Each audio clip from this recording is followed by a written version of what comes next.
everybody, this is Les Nesquick with FUX Radio, and you are listening to the Breaking Hyman podcast with Lori and Morgan.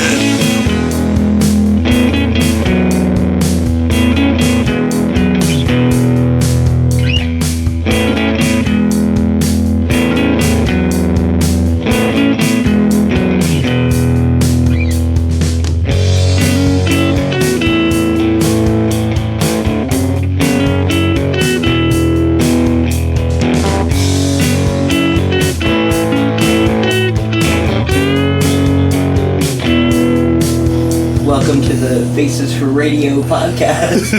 Hey, I don't know what you're talking about. I'm a handsome motherfucker, and so is Iz. I am a good looking motherfucker.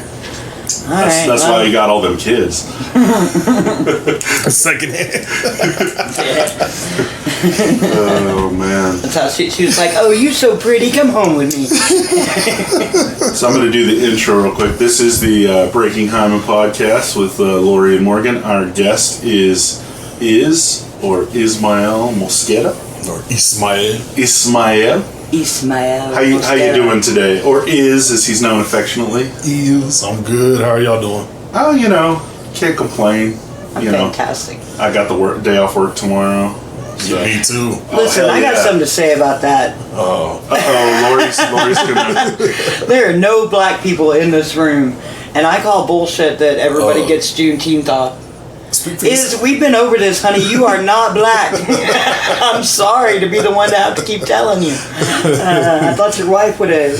I'm okay with it. I'm gonna not do any racist shit tomorrow. Good. But I feel like if we couldn't do reparations, the least we could do is. Like, this one's just for you guys. Oh, really? You think so? They just need a black-only holiday. I'm not saying don't put words in my mouth. I'm just saying the very least we could do is work for them that day. So they should be segregated to their own day. So what you're saying is they should have a separate but equal holiday. All right, I digress. All right, carry on, gentlemen. No, I'll be back here. Well, not too far away from the mic, then we can't hear you. Hey, I shot my shot. No, you shot your shot, yeah. But, did you work today, man? Oh, hell yeah. I just got back. So, when did you do your first open mic stand-up? Oh, I want to say November of 2019. Okay, so you're pre-COVID comic. Yeah. Yeah, but you've done it very sporadically since then. Yeah, I decided I went and did it maybe once or twice in 2019. That's when we started. Mm-hmm. And then I decided to take a personal leave for about a whole year. Yeah. And then everybody else followed me and shit. Right. Yeah. Hey, thanks for that. That was some good time. What made you? I don't think we talked about this on the podcast with Ricky. What made you decide to start doing stand-up? Oh man, on the cool, me and my wife were just looking for something to do, honestly. Yeah. Like, I just got finished playing football when I was 28, and so I've always had a hobby. Yeah. I don't like to just work and not have something. Yeah. So she actually told me that Selena, I guess, was doing comedy. Mm-hmm. I didn't even know Lubbock had comedy up until that point. And then, that's her cousin, so we went just to go check her out. I did not know that. Yeah, he's related to Selena by marriage. Yeah, so we went to go check out Selena, and then I think y'all had a show or something at not Two Docs, but what's that other one over here? World of Beer? Yeah, that one. Yeah. So I saw a comedy there before I started. Might have been the same one you were at. Probably. That's the one we went to, and then honestly, man, the comedians are kind of hit or miss, and my wife's real picky when it comes to comedy. Yeah. And so, of course, she's like, well, babe, you're funny, you're a funny guy. And I'm like, oh, I am a funny guy. Right? You're goddamn right. And I got a huge dick, too. I don't know about that far, but no, so, at first, we just kind of were going to just go and watch, the open mics. And then, of course, I got my courage up, and so I was like, I can fucking do this shit. I'm glad you did, and you've been doing book shows. Have y'all done that show in New Mexico already? Yeah. How'd that go? So anyway... I want to hear about it. Because I feel like I bombed, but my wife said I didn't. Because I was supposed to do 10 minutes, I only did 8. But I only got laughs for like the first 4 to 5. Oh, so that last half was dead, bro. Yeah, dead. I've had shows like that. Yeah, you get all the laughs at the front part of the show, and then you don't get any at the end. It's like, damn it, I should have saved some good jokes for the end. But where were you in the lineup? I was first. Okay, well here, way to warm up the crowd. No, I'm not making any excuses, but I do say I kind of had a handicap because the show was said to start at 8 New Mexico time, which they're an hour behind. Yeah, I got it. And so we took off here thinking we'd be there by like 6:30, 7 o'clock. We're good. Well, when I'm like 20 minutes before getting to Hobbs, Show Enough calls me and she's like, where you at? I'm like, I'm almost in town. She's like, the show's starting at 7. Oh, you got 20 minutes. Time. Yeah. So I was like, what? So I'm speeding and I literally pull into the parking lot. They already started the show. Oh, fuck. Oh, yeah. So, that's a hard way to go on. So Show Enough had already went up. She was the host. Yeah. And then there was one more guy. And right when I got in, he's finishing his set, so I didn't even get time to really sit down. Oh, shit. That's rough. It was right into it, man. Damn. Okay. Well, yeah, that's a good. But how big was the audience there? It was a good audience. Cool. That's a good venue. Was it a dispensary? Yeah. Nice. I hit her up. It's crazy because I met her probably a year ago, and but yeah, I haven't gotten to do any shows. I mean, me and her have done shows together, but I haven't gotten booked on anything. But I'm like, yeah, put me on. I really want to do a show. You should too. She likes supporting the ladies. Right. If I could travel, and that's something I just quit my job, so. I haven't talked to my husband about it yet, but I was like, maybe I can travel. I don't know. You should come. I'm definitely going to Midland a week from Saturday, so yeah, you should go out. Have you been out to Midland yet? I haven't. Hobbs is the only one I've gone out. Okay. Yeah, I'm just Hobbs and Lubbock. Yeah, I mean, there's the Midland show is an open mic. Jay Austin Graham hosts that. They got a guy from Kill Tony. Nice. Actually, Jason Cave has been hosting the open mic part, and then Jay Austin will host the segment of the show that's like booked comics. So nice. Yeah, it's fun. Nice. It's a good time. And and I'd love to go to the showroom. Just like you said, support stuff. Yeah, I haven't been to her show yet, so maybe that's why she hadn't booked me. Right. That's the point. Yeah, but and she knows I date black women sometimes. Not her, maybe but that's why she hasn't booked you. maybe like, she thinks I can't have this guy up here. Yeah, exactly. He's not all my friends. Well, she's just opened up the New Mexico market. Yeah, that's what she said. She's got a bunch of dispensaries. Yeah, and I mean it's crazy because there's a lot of little towns around there. There's Clovis, Hobbs, Portales, Lovington. So I mean. And a lot of times you put something on in those little towns, they're going to come out. We could do a benefit show for Riadoso soon. Oh, shit, yeah. I had a student this morning, him and his mom had to book it.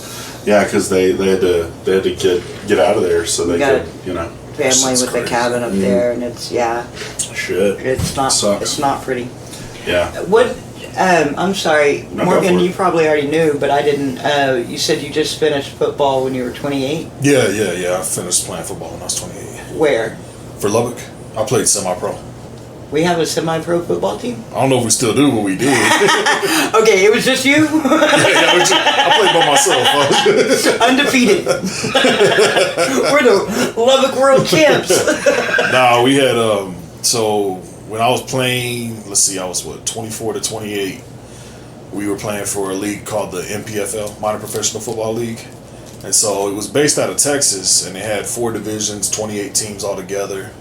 And there was a Lubbock team? Yeah, we had a Lubbock, Amarillo, a Midland and an Odessa team, Hobbs and the San Angelo team. Nice. In the West District. Yeah. What position? Oh, middle linebacker and power running back. I didn't want to be presumptuous. Yeah. I wasn't 300 pounds. The kicker, right? I wasn't what I weigh now. Yeah, that's cool though. I mean, you talked about that. So, and you played? Did you play in high school? Yeah, as well? I played in high school. Yeah. But you talked in the last podcast about getting a scholarship, but you didn't know what that meant and stuff, all the details. So I was pretty freaking legit, bro. I mean, you got a scholarship, but you didn't. I had a scholarship. Didn't go to college. I had a scholarship offer. Yeah, full ride. You went to Lubbock High? No, Estacado. All right. Yeah. Where was the scholarship to? I can't remember what you said. What was that? College, Morgan. It was to college. That's where they. West Texas A&M. I think. Oh, yeah. Somewhere. Canyon. Yeah. Okay. Yeah. Cool. Yeah. That's. You could have been a Buffalo. Could have been a Buffalo, man. Yeah, but I got my girl pregnant, and so my girl was about to have my daughter at the beginning of my junior year. And so wish you would have fumbled. No, I'm sure you love your daughter very much. Hell yeah. Nah, but like, I don't know, man. I was still stupid, like still dealing, things. I got a friend whose kid got a scholarship out of Monterey for football at WTAMU. And so he like graduated, prom, graduation, all that. Goes to Canyon to, before the semester starts to start practicing and shit. And by the time the semester started, he found out he had 3 chicks pregnant. He's got 3 babies, mama. I mean, it must have been a hell of a senior year. He was a good football player, Yeah. So anyway, best. Yeah, he did not continue his college career, but he is a good dad. So yeah, good on him. I wonder how many NFL careers have been ruined by unexpected pregnancies. Oh hell, man! We had fucking Estacado Week should have been champions every fucking year. We had all the talent, but most of us were dealing dope and not paying attention to football. So halfway through, most of the guys got arrested. Some got, Man, should have kept it on the DL like Aaron Rodgers. Aaron the Rodriguez. Long game. Aaron Rodriguez. Sorry. like Aaron Rodgers. Aaron Rodriguez. Well, he kept everything on the DL for a long time. Turns out that dude's a fucking idiot. Oh, jeez, that fucking guy. Yeah. Yeah. And he in all likelihood, he probably killed people while he was in college too. It's crazy. Wait. Yeah, there was Which Aaron are we talking about? Aaron Rodriguez. Okay. As far as I know, Aaron Rodgers hasn't killed anybody. I mean, unless they died from COVID. Yeah, and I mean, at least we know Aaron Rodriguez killed himself. And some other people. That's all I know about football. But you could have gotten CTE or something. You're okay now. He's like, no, I got it. You've got CTE? Oh, really? Oh, you don't have to be pro to get the concussions. All right. You just got to be dedicated, right? Don't go out like Junior Seau or Chris Benoit, because I'm guessing if you'll have 6 or 7 kids between y'all. 7 altogether. 7. Yeah, if you did a Chris Benoit, that would take a long fucking time. Supposedly he had CTE before he killed his wife and kid. Oh, damn.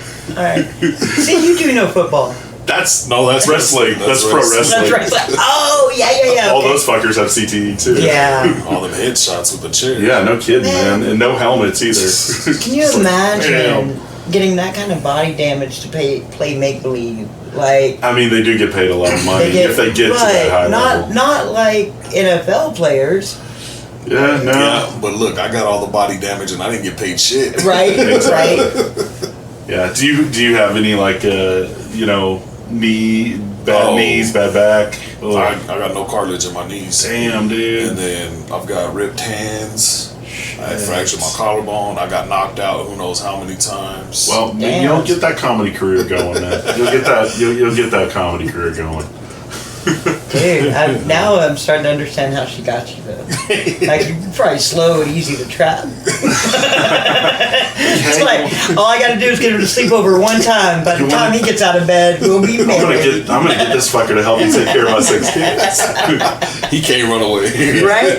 Hurry, don't it? So what's the age spread with the kids? Youngest, oldest. So my daughter's the oldest. She's gonna be 21. Got it. Then we've got one that's just turned 19. And then we've got 17, 16, 15, and twin boys that are 13. Yeah, Jesus. man, the last ones she had were twins. Yeah, the last ones she had were crazy, man. Which they're about to be 14, actually. Yeah, well, still. That's, bravo, sir. Fuck him, he didn't do shit. Well, bravo, ma'am. Well, no, the fact that he stepped up and he's like, hey, I'll help you I guess. take care of this really cool. the Von Trapp family. For real. I'm playing the law of averages or whatever. Yeah, what you need to do is one of them's got to be rich. I mean, no shit. Come on, doctor, somebody. Statistically speaking, yeah, it's going to happen. It's bound to happen. One of them's going to invent something or something. Right. One's going to be a serial killer. Do you already know which one? Yeah, you I do, know. right? I'm not going to ask you to point them out on the podcast. Is it one of the twins? It might be the one. It might be the one related to me. Oh shit! No. The smart one. No, we were watching something about serial killers before you got out. Not very many women serial killers. Not so. It's white dudes. White dudes are your serial killers, and as far as I know, none of your kids are white dudes. No. So you're probably going to be okay. I mean, there are the outliers. You know, there are your Richard Rodriguez. Was it? I don't know. You're the one of the. No, I know who you're talking about. The Night Stalker. The guy. Yeah, but and the DC shooter. The DC shooter. But by and large, white. And then Latinos, we finally got a school shooter. Really? Who was it? I think that last little Mexican dude. Oh man. So we finally got one of those. Yeah, we're catching up. Yeah, well, it's about time. We're not going to be last forever. No, I got a theory, though, that there are way more women serial killers. I think we're just probably better at it. You think so? Fuck yeah. Yeah. Oh, yeah. Better. I mean, cook it and clean it, like, I don't know. You just... Poisoning back in the day. Well, and, like, a lot of these women, I'm not naming names, they got like a whole troop of kids that'll help you bury a body, you know. That's true. And you know, there's no benefit though. I got no life insurance. That I didn't say they would take you out. I'm just saying that you know of. You never mentioned her ex. Like, what happened to that dude? No, we don't talk about that. Yeah, we don't talk about Bruno. No. So you got any new bits or stories that you're gonna start working in? Because I mean, every time you do a set, you got a new story about something. No, just freestyle. Really? But it's really just my life, so it's not that hard to talk about. Right, but I mean, do you have an idea before you go up there? You're like, all right, this time I'm going to tell the story about taking a huge shit or something, or do you? I make it up when I'm there. So you're like, all right, interesting. So what have you tested out? Doing some of the same material, same jokes and stuff. I've tried. Yeah, that's what I was doing with the show. When I did my first showcase, I pretty much put a set together. Yeah, It wasn't freestyle. It was kind of a set. I guess in a way it was freestyle because it wasn't put together. Yeah. I just kind of knew what I was going to say more. Yeah. And so I was like, oh, this will be my traveling set. So when Shona said, hey, come do this one, I was like, I'm going to do that. Okay. So I listened to it. And I tried to redo it. Recapture that moment. That glory. It just... I can't do that. I don't know if it's because of the dyslexia, but that's why I don't write. I don't do anything. I seem to just be good at just riffing. Yeah. And that's hard.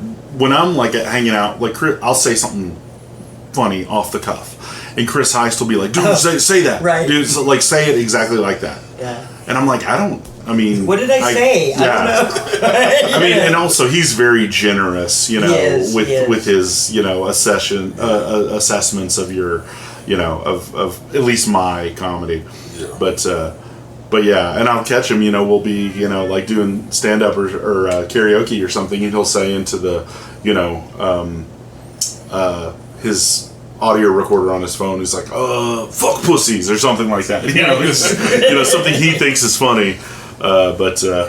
So even listening to it back doesn't really work well for you trying to repeat it. Dang. Like Lori said, I couldn't replicate. Is that the word? Replicate? I said recapture, but replicate's better. Yeah. I couldn't fucking get it, man. Because it's all about performance too. Sure. It's the mannerisms and shit. So I think because I was trying to redo it, right, I wasn't able to play it out. Instead it was just doing it. Yeah. Well, I think of it like, did you ever tell a joke? Two a priest and a rabbi walk into a bar, like a joke, like that kind of joke. I don't do jokes. Okay, yeah. So. Well, that doesn't really help. You can think of it, like that, or memorizing, like a poem or a Bible verse or something. You just kind of have your, emphasize certain parts. I don't know. I'm not really sure because everybody's process is so different. Yeah. Up there, I try and say a joke the same way, but then I'll go up there and I'll really like how I said something. And then I won't be able to replicate that again later. Right. It's frustrating, like being a little kid and you draw a picture and you're like, I love that. You can't figure out how you did it, again. I think too, it's a confidence thing, to be honest. Yeah. I'm not really confident yet. Yeah. But I know I bring it up all the time. I've only really done it 34 times. Yeah. Technically. That's crazy you counted. I know, right? I have no idea how many times. Well, because, all right, back to why I started doing it, we were just going to do it for fun. Like, right. I'm just going to get up there, whatever. But then I was like, you know what? It'd be kind of cool to document this situation. Sure. Yeah. So that's when I started my YouTube page. Right. And so I was like, I'm going to record. That's basically the purpose of the YouTube page. I'm going to record every single open mic, every single showcase from start to finish or whatever. You're going to see my progression. Right. And so if I bomb, it's still going up there. Yeah. Right. It's all pure. I don't edit it. I just put it out there. Nice. And so every one of them, that's why I know how many, because I number them. Gotcha. I figured it was something like that. Yeah. And so honestly, like, I just did a video talking about, my experience with it so far. And so when I first started, man, I had extreme stage fright. Sure. I've never done nothing like this, I ain't never been in front of people. And so when I first was getting up there, I think it's disassociating. Yeah. Okay. I was literally getting up there. Once I turned around, everything was like, I didn't see nothing. Oh, wow. I couldn't see the crowd. I couldn't see the crowd. I couldn't really, focus on anything. I wasn't even there. I just went into autopilot. Oh, wow. And so it was so bad that when I got off stage, I would have to look at the recording to see what I said. That's what I'm saying. I rarely have any. I mean, I'll have an idea of what I talked about, but until I listen to it, I have no idea what happened. See, I would say by the 27th mic, because that's when I finally was present and able to see the crowd. So you've hit your stride the last 7 open mics. Pretty much, where I can see the crowd. Now I've got a different experience, and I was telling my wife, with the showcase I did. So when I did that showcase at Mano Negro, I didn't see the crowd. Really? I did not see the crowd. Because you were practically in your You lap. did a good set that night. That was a really good set that night. But I was present, but I didn't see the crowd. I was, good. Yeah. But after that, now I'm seeing the crowd, but it's fucking with me because now I see when somebody don't laugh. Right. So it throws me off. Or when they walk out. Yeah.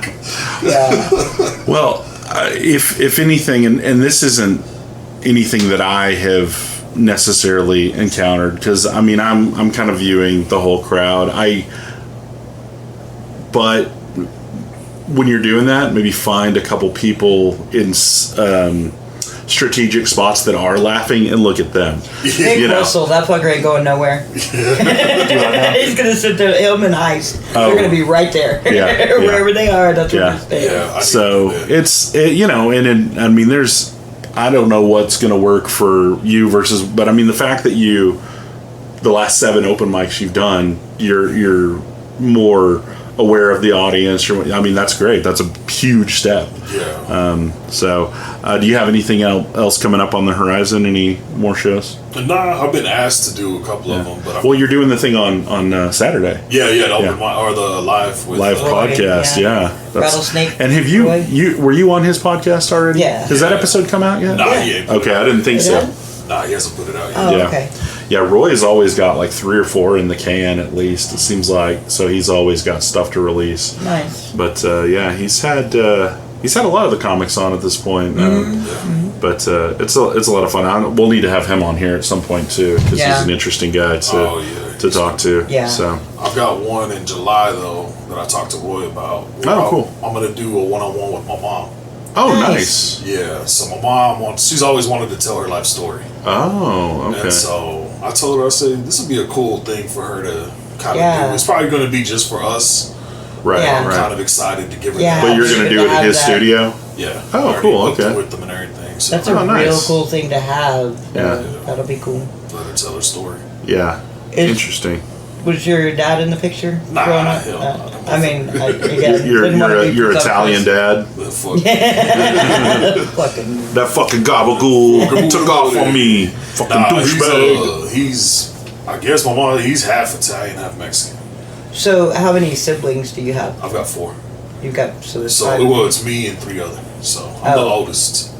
There are 4. Yeah, there are 4. You got 3. 3, and then we all, of course, we're from the hood, so we all got different dads. Right on. Get it, mom. Oh, my bad. The diversity is important. She got a little bit of everybody now. Yeah, it's like what is the joke? Your mama's like a doorknob. Everybody gets a turn. She just fell in love a lot. Very caring woman. I don't know. My mom's a virgin, so. Oh, she is? Wow. Yeah. So you're immaculately conceived. Oh, yes. Nothing screams immaculate conception. Lori Christ. Everyone, anytime I hear someone be like, Lord, I'm like, you can call me Lori. It's cool. Oh, yeah. Lori, short for Lord. Yeah. My husband told me Lori. My husband told me one time, how did it take me this long to figure out your name is just one letter off of Loki? Your name's one letter off of a lot of things. Now, I would say that is one thing, since I've been hanging out with y'all. I gotta go to my 13-year-old boys to try to figure out who the fuck y'all talking about. Because everybody's into like. In my defense, Loki is way before us. You know what I'm saying? Like Star Trek, Star Wars, superheroes, and like I didn't grow up like that at all. Well, you didn't grow up watching TV and movies and shit. No, I was in the hood. I was a gangster. Oh, okay. You're just slinging dope and dick. Right? There you go, pretty much, bro. I had a little business by the time I was 13. Every once in a while. Yeah. So, do you watch much stand up? If you since you've started doing it, do you watch much? I tried to, bro, but I don't really like it too much. Like, oh, really? Because I don't want to, like, all right, I grew up on Def Comedy Jam. Sure, yeah. For sure, I grew up on, so I always watched it, and that shit was funny.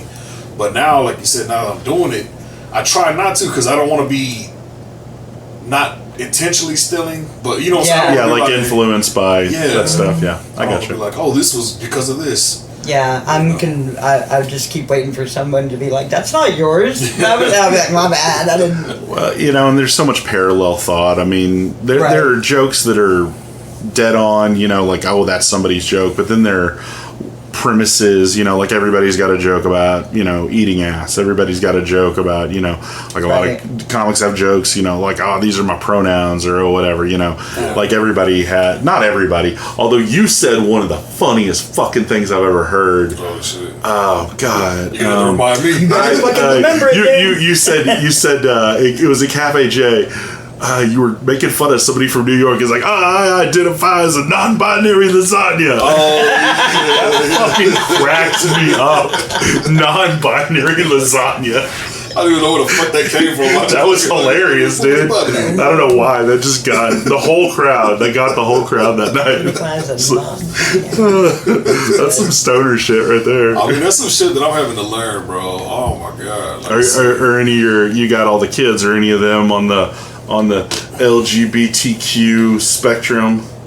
Is it a spectrum? It is. Okay, all right. I'll take your word for it. Because you could suck a little dick or a lot of dick. I knew it was a rainbow. You could be sort of trans or just a little trans. I don't know. I don't know. Can you be a little trans? I don't know. Non-binary is a a little trans. I mean, you're a little neither. I'm straight, but $1 million is $1 million. Right. Like, Bet. Right. Yeah. Somebody comes in and is like, yeah.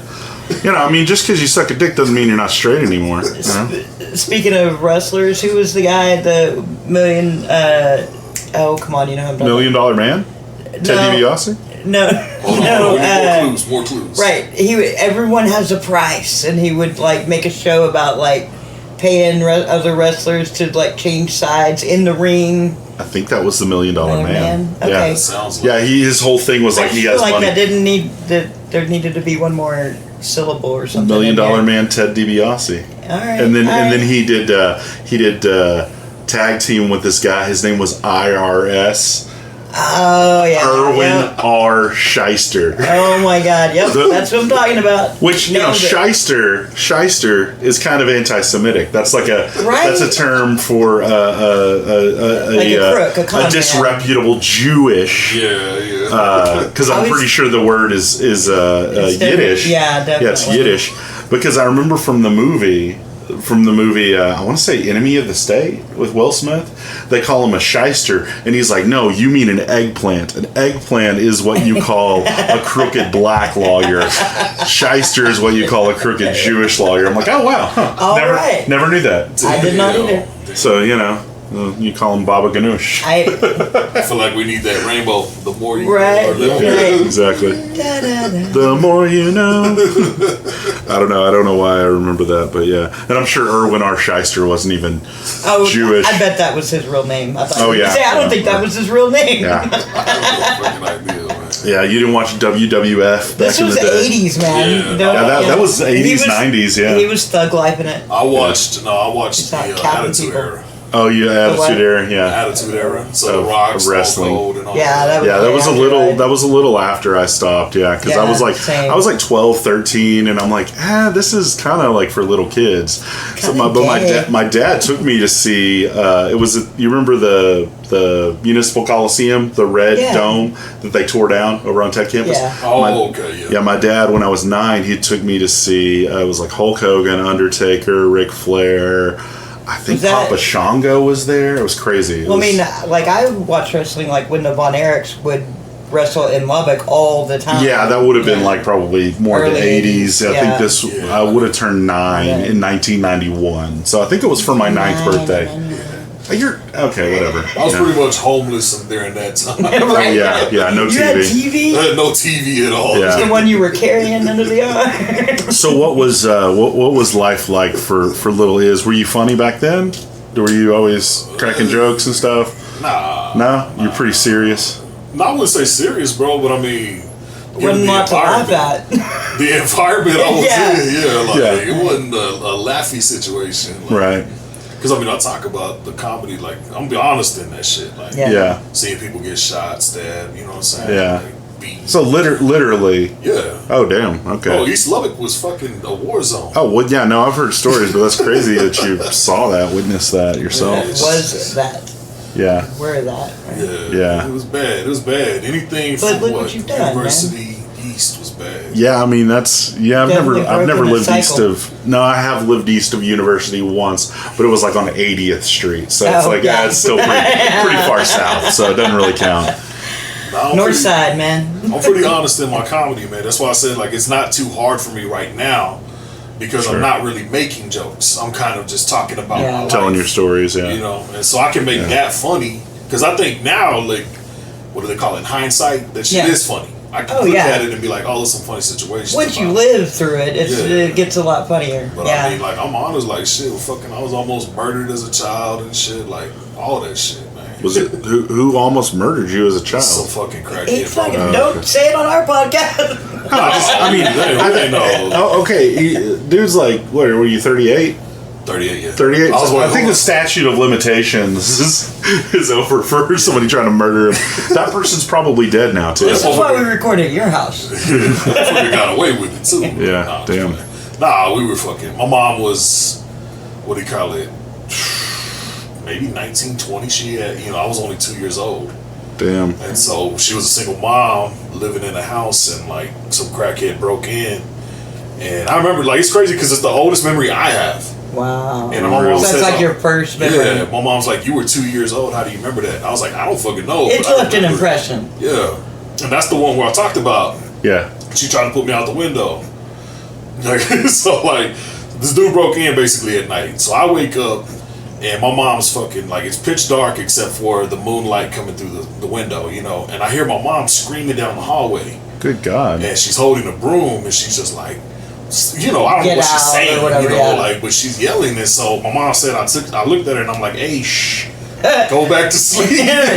Mama, no. Hey, People are sleeping here. I vividly remember her looking at me though with tears coming down her eyes and shit. She's like, baby, be quiet, please. Wow, that's intense. She turns around and, screaming. And she's telling me, she feels in the side. She said she was pretending she had a gun in her hand when it was really just a broom. Right. And she's like, I'll fucking kill you. And then he was screaming, I'm going to come kill you. I'm going to rape you and all kinds of shit. Jesus. She's like, baby, shut up. Yeah, like, shut the fuck up. We're not in here. And so across the street, there was an old couple that sold candy. They were the candy man. Mm-hmm. And so my mom was like, I'm going to give you $1. She gave me $1. She's like, I'm going to put you out the window, go to the candy man and call 911. And of course, I'm 2 years old. I don't know what the fuck. It's like 3 a.m, some shit. And so she picked me up and she's like trying to put me out the window. And that's where it's funny because, like, I literally was scared of that stupid cartoon, The Land Before Time. Oh, yeah. So I don't know what the fuck it was about the dinosaur that scared me. But in my mind, they were out there. You're like, I'll go fight it. I'll go fight him right now. Yeah, but she put me out, and luckily, you know, I ran across the street, fucking knocked on the door. This is everything she's telling me now. You know, like, obviously called the cops. They showed up quick, you know, 2 hours later. Right. Yeah. It is the east side. But he, I guess he knew something was going down. So he probably because the 2-year-old that was hanging out. he took baby powder, put it on the ground, and he wrote, "I'm gonna kill you, bitch," you know, and then fucking dipped out the back door. Damn, that's pretty premeditated. He brought his own baby powder? Yeah. No, like I guess we had some. He just grabbed it and was like, "I'm gonna kill you." He was looking for a pen. He couldn't find it. He's like, I can write something with this. Sick fuck is like, what's so fucking funny about it though, like looking back, man. So my mom tells me this shit, right? That went down. I remember that. So the house we were staying at was my aunt's. So we were renting my aunt's house. So after that shit went down, my mom said she talked to my aunt. She's like, "Hey, I need a gun. You need to give me a gun because I need to protect me and my baby."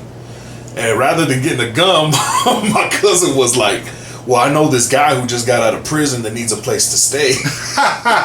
Same guy.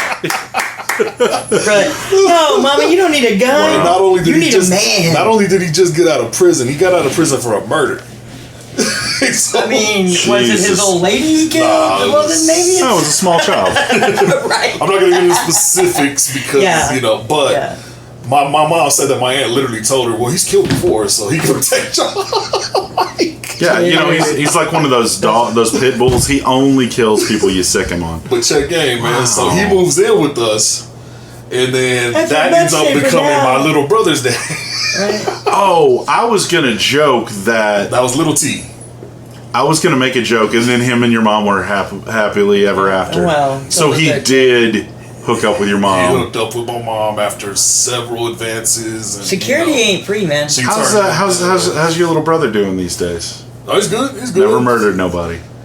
Me and him got close, but stop asking questions we don't know the answer to. I'm joking because his father's a murderer. Do we know that? Well, it was self-defense. Okay, well that doesn't count. That doesn't count. But he did time for it. I don't know how that works, but he's not white. That's how there you go. Exactly, he's Mexican. Yeah. No, but like it's crazy because there's 4 of us, but like me and my brother Thomas, we're the ones that went through all the like growing up in the hood, growing up homeless.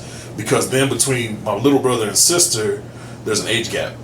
You know, there's like I think 6-7 years from me and him to them. Right. Okay. Wow. So they grew up here in Friendship, and you know, whole different life. Yeah. I mean, it wasn't great, but you know, like they didn't experience the homelessness and all that.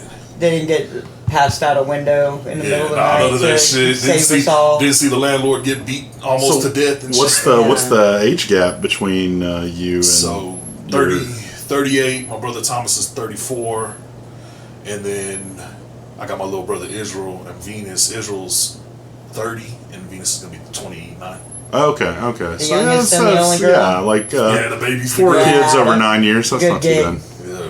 Yeah. I've got 3 older brothers, and being the youngest and the only girl is sweet, man. You mentioned seeing the landlord get beat to death. Who was that? Who did that? Almost got beat. Almost get beat to death. Yeah. So that's another one that I talked to. Who was doing that? No, so all right, man. Lot of shit going together. But anyways, Big T, you know, he stayed with us that's for a your little bit. brother's dad, right? The one that got out of prison. Right. He was with us for a while. Then he ended up going back to prison. And then when he went back to prison, that's when we ended up kind of like homeless. So like when I say I was homeless from 1st to 4th grade, it wasn't like consistently. Yeah. But it was way more living in a car than living in a house through those years. You know what I'm saying? Got it. Because my grandma would always fucking let us live there for like 2 months to kick us out. Okay. Yeah. Got it. And so anyways, he went to prison, and then, you know, we were homeless for a little bit, and then I guess we ended up moving in with some chick that my mom knew. And so she stayed over in the Arnold Benson area. Kind of by Tech, you know, when it was the ghetto, Tech ghetto. Yeah. But anyways, we staying with her. It's another memory I remember though vividly. So we're there, and like I remember everything was white. It was like white walls, white floor. You know, like just no other color than white. And then my mom was proud because you know she's poor, man, single mom.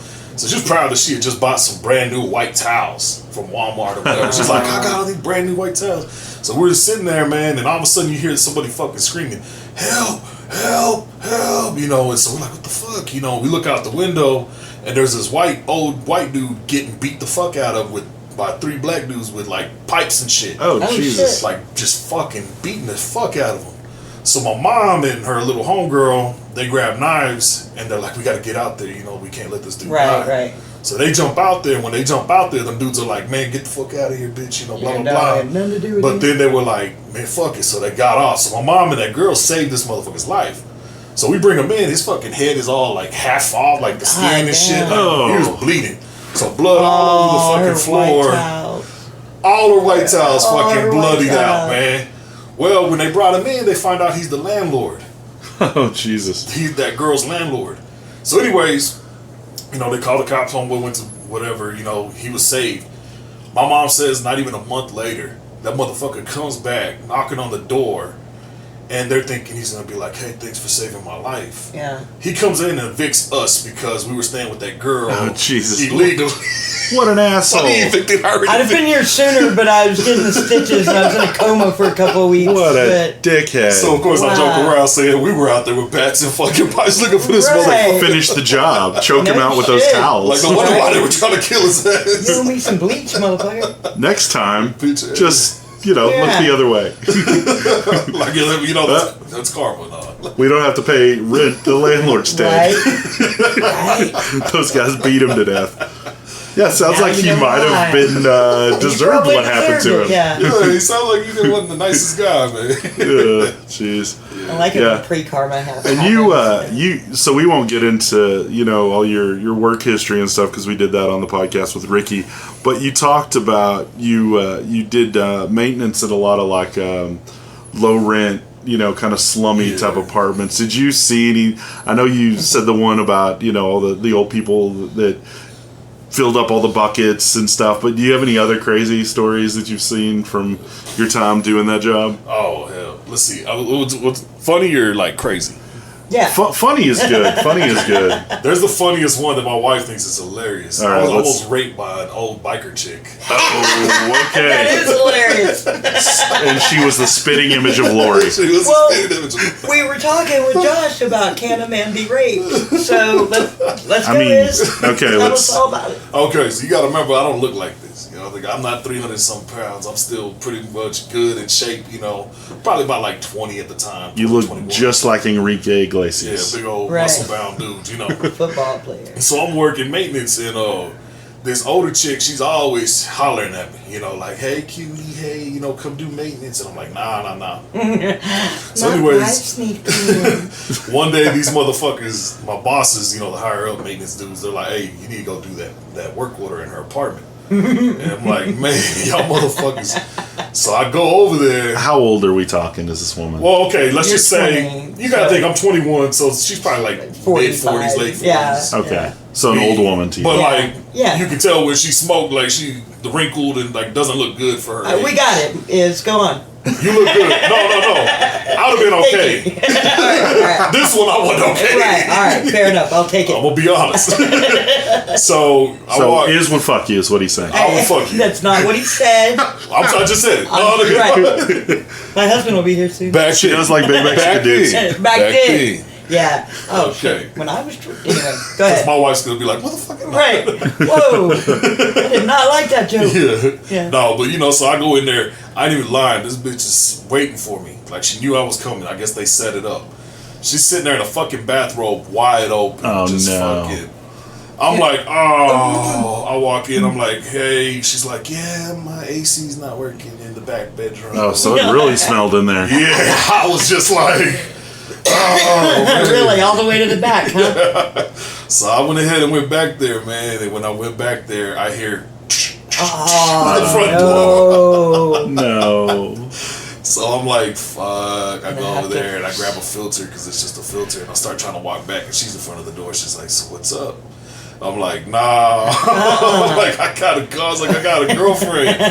No, she don't need to know. You know, the whole, she don't need to know. And this and that. She looked like that. I'm picturing the chick in the bathtub at The Shining? Yeah, that's what I'm picturing. I've never seen that, but Okay. bad. Well, I'll put it on after this. Whatever you're thinking, that's, yeah. And now she's just wide open, like, you can have me. And I'm like, but can I? No, I'm on a diet. So how did you get out of this one? I just told her, I was like, look, I'm uncomfortable. I got to get out of here, man. And she's just like, oh, I was like, look, I'll come right back. I'm just going to go grab a filter. Liar! Bam, out the front. You never saw him again. And you put in your notice. Right? Well, no, that wasn't the reason, but it was a little after it. Like, yeah. Wow. Did you ever see her again? Nah. No, okay. And her old coos. Oh, God. She wants to play Find the Quarter. Wow. So this was back when you were single, in your single days, right? Yeah. When you were doing this job. So I'm guessing that situation sometimes with the ladies went the other direction and they were attractive. Yeah. Yeah. So you clean Maintenance some... is Yeah. What do they call it? Jack of all trades? Yeah. Oh, yeah. We were the modern day milkman. Yeah. Okay, yeah, you got that man milk for him. So I mean, so you've lived like some real life like porno type situations. Like, I'm here to unclog the toilet. She's like, unclog my pipes too. Yeah, there you go. Maybe. Yep. Nice. How long did you do that? You did that for a while, right? I did for like 14 years. Wow, man, that's crazy. Is that how y'all met? How did you and your wife meet? Oh no, we met. Back we knew in each the other day? back at 13. We were 13, yeah. Oh wow. Nice. And y'all been married, what, 8 years? No, 6. 6? We're not married, but Common law. we're common. Oh, interesting how this comes up right after. I'm kidding. Please, I want her to listen to this, and I also don't want her to kill me. I can't imagine she would. She seems No, very we got to figure out how to get her on stage. Is that right? Man, for real, man. That's what I've Because been she claims I say a lot of stupid shit. I mean, So, you've said some of the she's funniest right. shit. but I'm talking about like in the process of us being together. She's like, babe, you've said some stupid shit. She's like, I don't even have to write. I just need to go up there and just say the Right? shit you've said to me. And I'm sure you'd be willing to take that. I mean, Yeah. I can't imagine I mean, there's a lot she'd be any of- harder on you than you are on you. I feel like a lot of couples where they both do stand up, like one of them starts and the other one starts. Like I feel like it's probably because one's like, you're not funny, I'm funnier than you. Right. So, and then they start doing, like Mark Norman's wife does stand up. Oh, and, yeah. So, and you say like, Andres is like, I'm funnier than you or whatever. Oh, yeah. Yeah. And he probably is definitely funny. Don't sell yourself short. No. I mean, I'm not. He's funny. That's, He's a very jovial guy for sure. Yeah, but he just looks so angry all the time. I'm not sure how it's going to come off. Well, my wife tells me that my problem is like, I don't have a filter, and then I'm too honest sometimes. Those are both things any good stand-up needs. So when a woman's like, "Do I look fat in these jeans?" You're supposed to be like, "Nah, you do look kind of fat in them." What? Oh shit! I told Andres, I was like, "Dude, I'm putting on weight," and he's like, "I'm sorry." And I was like, "What are you new? That's not what you say to me." The answer to that is it's the clothing's fault. It's not your fault. Or I thought your boobs looked bigger. Exactly. You're not just like, yeah. Have you gained tit weight? Only in the good areas, I wish, man.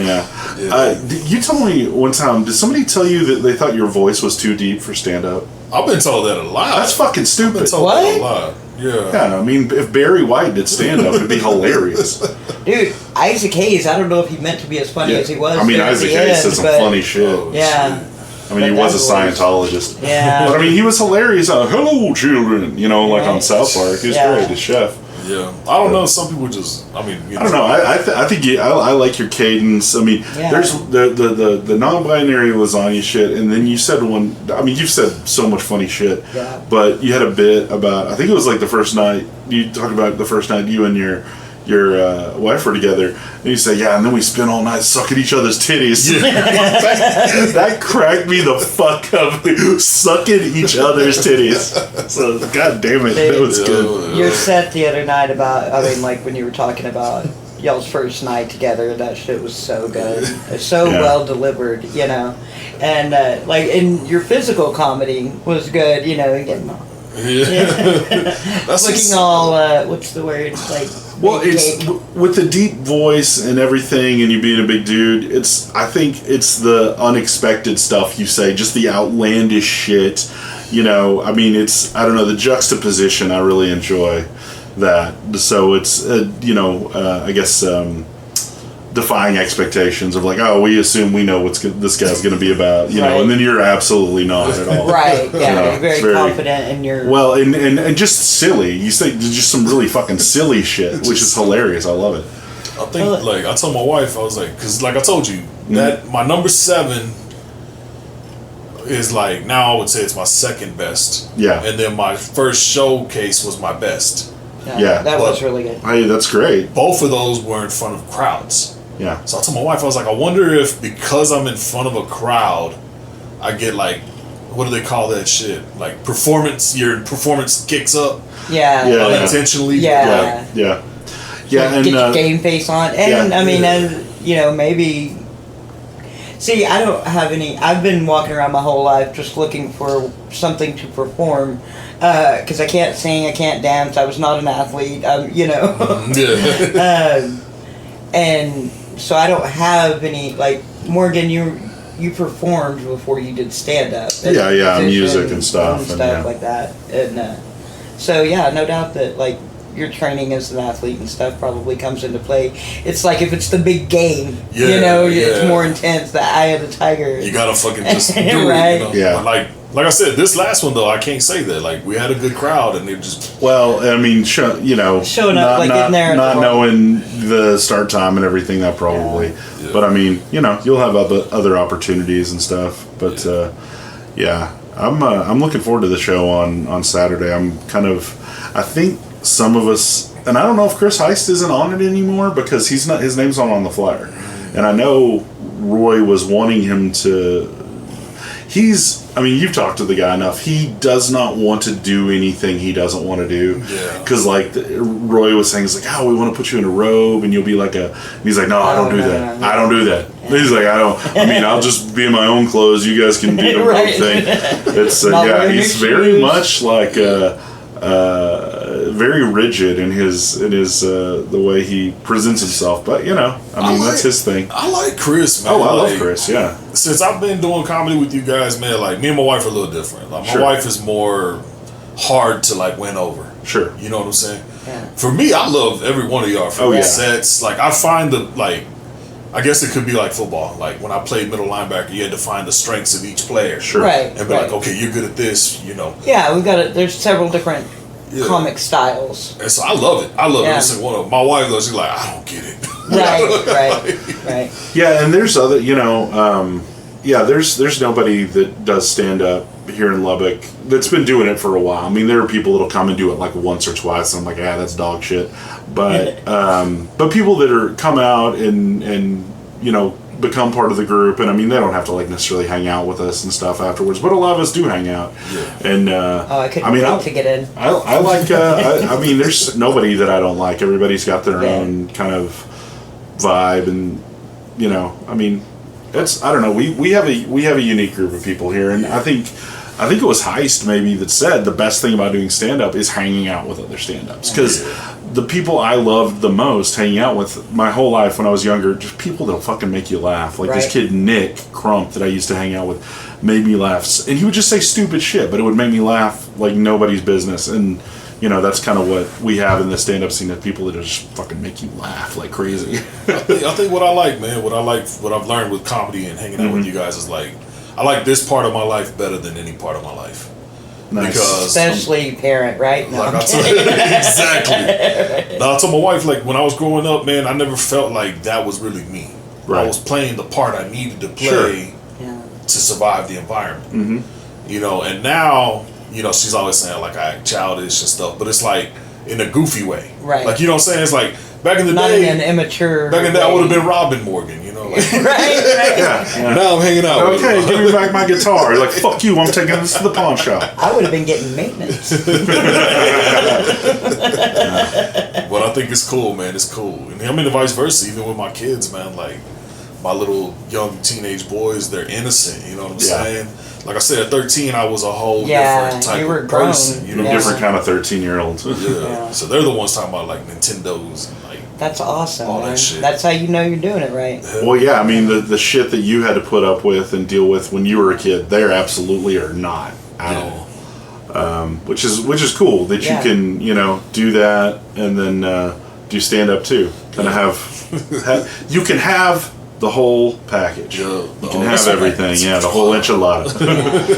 But It's a real cool feeling, man. I get that. Like, my kid, he's weird. I've talked about him a lot, and but he loves stand up, and so this has been like something that I don't.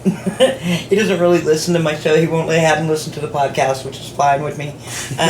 But like, there was one day before I started doing stand up, going to the open mics. He was like, "Mom, that was Jim Gaffigan funny," and I almost cried, dude. I was like, "Oh, thank you, buddy." And yeah, so but yeah, it's like, since I've been doing the open mics, it's the thing I do for me, and I mean, I knew I needed that. I just thought it was just going to be drinking. I thought that.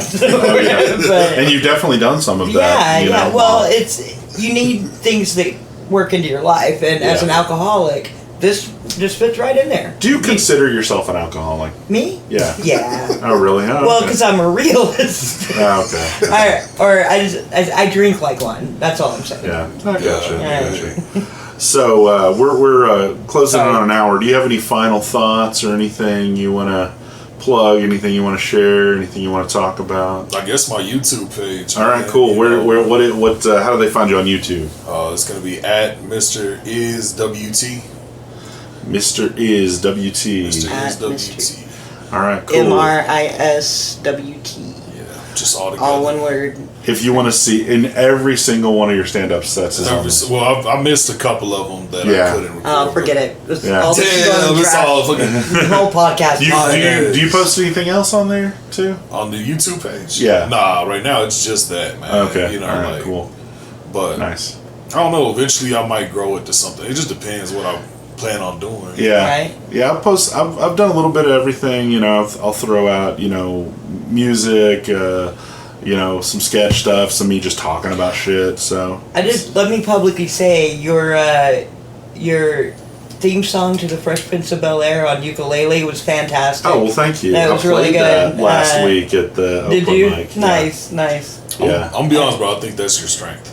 That's what You other specifically? The yeah, music. that's what other people have told me. Yeah, so I guess I need to lean into that a little bit more. It's just one of those things where I've been doing the music so long. I like doing something new and different. Yeah. So, Have you ever put any of it out? Yeah, I mean, some of it. I recorded an album when I was like 20 with me and my best friend, and we had copies pressed, CDs and stuff. We did it locally here, but we didn't really. We maybe sold like 100 of them. It wasn't anything. Comedic or actual music? Oh no, actual music. Like it No, was. I'm talking the comedic music. No, I haven't officially put out any of my comedy music at all. Just what I put up on like TikTok or Instagram. But yeah, I mean, I may try and do that. I feel like you got something. I think Yeah. Hyman and Chrissy should get together and do a whole comedy routine. I don't know. And music. I feel like we would overshadow each other because we both like the spotlight. I think the rest of us would enjoy watching that shit. A great deal. Maybe me and her could talk Fighting about one it. mic. Yeah, one microphone. Morgan, Chrissy, and one mic. Nah, she kicked my ass. Yeah. She would kick the ever living shit out of me. Yeah. But I'd see you'd fight back though. That's what I want to see. Probably not. All right. Well, then never mind. Yeah. Damn. But yeah, well, thanks, man. I'll try and get some. Me and Derek were doing some recording, but me and him haven't really hung out in a while He's just because getting he's got laid. himself a He can't- girlfriend. Yeah. Oh, for real? I guess. Yeah. Oh yeah, so- no, she's cool. She's cool. I mean, I don't know her super well, but she's. It's like cool. he doesn't even care if we miss Foxy, but whatever. Yeah, I know, right? I went over there for a minute the other day to pick up some stuff I'd left over there, but yeah, so maybe someday I'll and I can do it on my own. It's just more fun working on music with other people. But, I know a few people who are in a band. I'm just saying. Okay. Yeah. Okay. Cool. All right. Thank you so much for coming on, man. Thanks, man. No problem. This was fun, and check out Is on YouTube, Mr. Is WT, and also at the open mics here in Lubbock, and we'll Lantern Wednesday night, Bar PM Thursday night, and then Cafe J every other Tuesday. So. Well, and maybe Poor Decisions. Poor Decisions. We'll see. I'm gonna check that one out tonight, so we'll see. But thanks, man. Thank you, man. Appreciate it.